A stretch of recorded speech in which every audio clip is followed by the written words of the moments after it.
అందరికీ నమస్కారం. తమపై ఉన్న గాయాలను నిర్లక్ష్యం చేయడమే కాకుండా మరింత లోతుగా గాయం చేయడం విషయమై నిరసన వ్యక్తం చేస్తూ హైదరాబాద్ రోడ్లు త్వరలోనే రోడ్డెక్కనున్నాయి. వివరాల్లోకి పోతే తెలంగాణ ముఖ్యమంత్రి హైదరాబాద్లోని రోడ్లకి వాటి అనుమతి లేకుండా వివిధ పేర్లను సూచించడమే కాకుండా అమెరికా కన్సులేట్ ఉన్న రోడ్డుకి ట్రంప్ పేరుని సూచించడంపై వాటి మనోభావాలు తీవ్రంగా దెబ్బతిన్నాయి.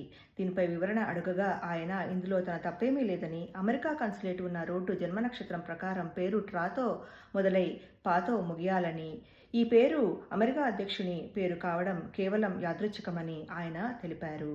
ఈ వివాదంపై స్పందిస్తూ కేంద్రం త్వరలోనే ప్రధానమంత్రి నామ్ బరాబర్ యోజన అనే పథకాన్ని తాము ప్రవేశపెడతామని సూచించింది.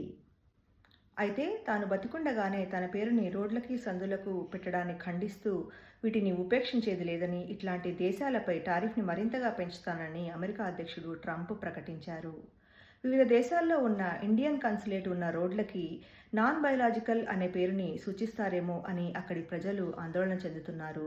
కొంతమంది మాత్రం ఆల్రెడీ జీవం లేని రోడ్లకి అదే పేరు సరైందని అనుకుంటున్నారు.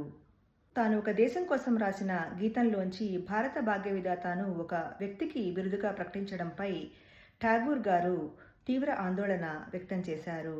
అదే కాకుండా వందే మాతరంలోని సుమధుర భాషిణిని కూడా ప్రదానం చేస్తారేమోనని బంకించంద్ర చటర్జీ గారిని అప్రమత్తం చేసినట్టు స్వర్గంలో ఉన్న మా ప్రతినిధి తెలిపారు.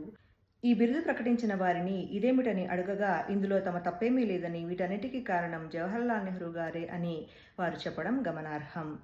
ఇదిలా ఉండగా Bigg Boss Telugu next season అభ్యర్థులను ఖరారు చేయడానికి ప్రముఖ సినీ నటుడు నాగార్జున హైదరాబాద్లో ఈరోజు మొదలైన గ్లోబల్ సమ్మిట్ని సందర్శించారు. ఇట్లాంటి పగులుతున్న వార్తల కోసం చూస్తూనే ఉండండి మా పరిస్థితి న్యూస్ ఛానల్. Thank you.